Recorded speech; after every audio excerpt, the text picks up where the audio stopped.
Jangan lupa like, komen, dan subscribe channel YouTube TVRI Bengkulu, serta nyalakan lonceng notifikasinya.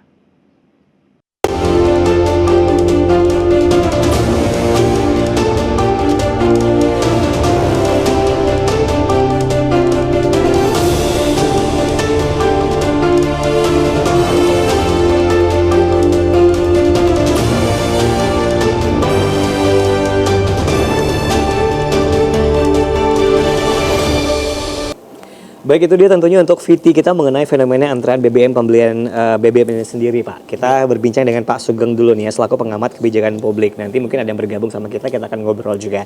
Nah, kita lihat bahwa beberapa hari terakhir nih Pak, beberapa minggu terakhir tentunya Bengkulu lagi ada fenomena keantrian pembelian BBM. Dan boleh sebagai pengamat kebijakan publik nih, ini apa nih yang perlu kita salahkan? Mungkin ya kan, kita tidak boleh menyalahkan dari salah satu pihak saja. Nah, sekarang kita mau tahu dulu nih akar permasalahannya di mana kalau menurut dari Pak Sugeng sendiri. Baik, terima kasih.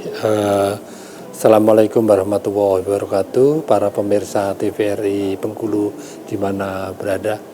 Jadi intinya berkaitan dengan kelangkaan BBM ini sebenarnya inti permasalahan ada bagaimana sebenarnya alur transportasi sehingga BBM itu berada menjadi kebutuhan yang dikonsumsi oleh masyarakat Bengkulu. Alur penyalurannya ya Pak ya. Kemudian ketika ada dua istilah, satu melalui laut dan satu melalui darat. Ya. Jadi karena selama ini ada yang sebagian besar melalui laut ya. Jadi tentunya mayoritas di Provinsi Bengkulu itu berasal dari laut. Ya. Kemudian ada beberapa yang mendekati Sumatera Selatan, Lubuk Linggau itu mulai dari Curup dan sebagainya, saya kira dia ngikutin darat ya. Nah, kondisi yang seperti ini yang kemarin menjadi langka itu karena tidak terantisipasi dengan baik. Jadi ketika tahu sebenarnya bahwa Bengkulu itu tingkat sindimennya itu agak tinggi ya. Jadi dalam konteks tertentu bahwa kapal itu ya akan sulit merapat karena pasir itu akan selalu ada karena kondisi geografis laut yang tentu itu.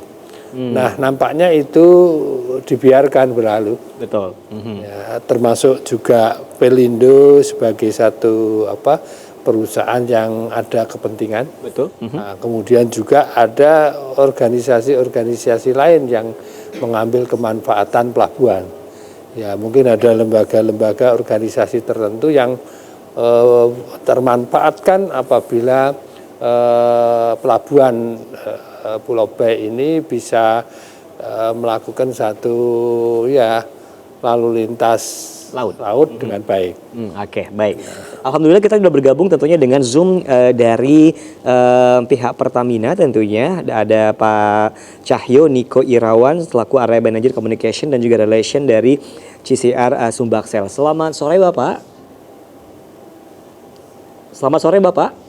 Bisa dengar suara saya Bapak? Halo, selamat sore. Ya, selamat sore. Selamat sore. Baik, dengan Bapak Cahyo?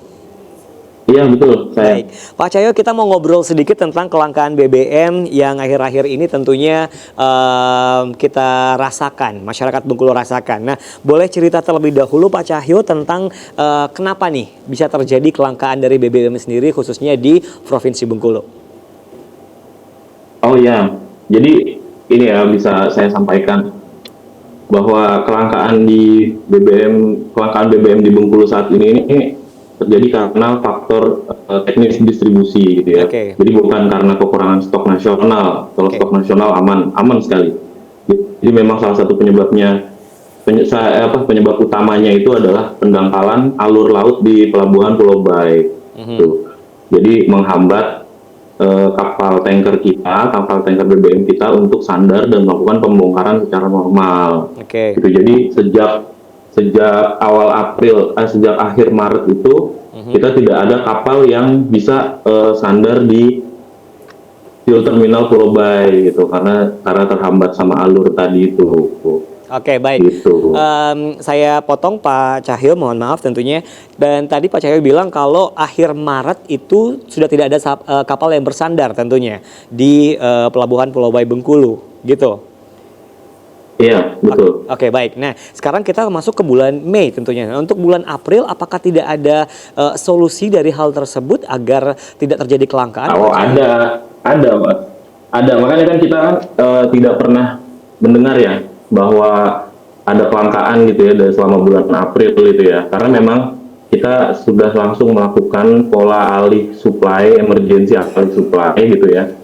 Itu kita minta tolong dari Teluk Kabung itu di Padang untuk supply wilayah Bengkulu Utara, terus kemudian dari Lampung, dari Panjang di Lampung itu untuk bantu supply di Bengkulu bagian selatan, dan kemudian Bengkulu Tengah sampai ke kota Bengkulu itu minta bantuan dari Lubuk Linggau dan Jambi gitu. Oke, Jadi memang kita memang sudah melakukan itu, cuman memang kendala jarak gitu ya, yang selama ini kita hanya dari titik di Pulau Bayi di tengah kota, di tengah provinsi Bengkulu gitu ya. Nah ini kita kan harus jalan darat lebih jauh sampai 3 kali lipat jaraknya gitu dari Lubuk Linggau, dari Teluk Kabung sama dari Panjang gitu. Oke, baik. Yang sampai saat ini bahkan sampai saat ini itu kita sudah mulai stop untuk dari supply dari Lampung, kita full dari Lubuk Linggau sekarang gitu. Oke, baik. Berarti sudah ada solusi ya, Pak Cahyo ya. Gimana? Berarti sudah ada solusinya dari bulan Mei kemarin. Iya. Oke, baik. Iya betul. Nah, kalau kita bicara kenapa saat ini baru terjadi kelangkaan gitu ya, sebenarnya itu terkait sama karena jarak yang terlalu jauh, Mas. Jadi jarak yang terlalu jauh, jadi terus jumlah mobil tangki pun kalau dulu kita dari fuel terminal Pulau Bayi itu kita ada 30 mobil tangki untuk supply di seluruh provinsi Bengkulu. Dan ini saat ini 30 mobil itu sudah ngambilnya dari Lubuk Linggau. Dan dari Lubuk Linggau itu sudah ada 50 mobil tangki untuk bantu supply ke Bengkulu.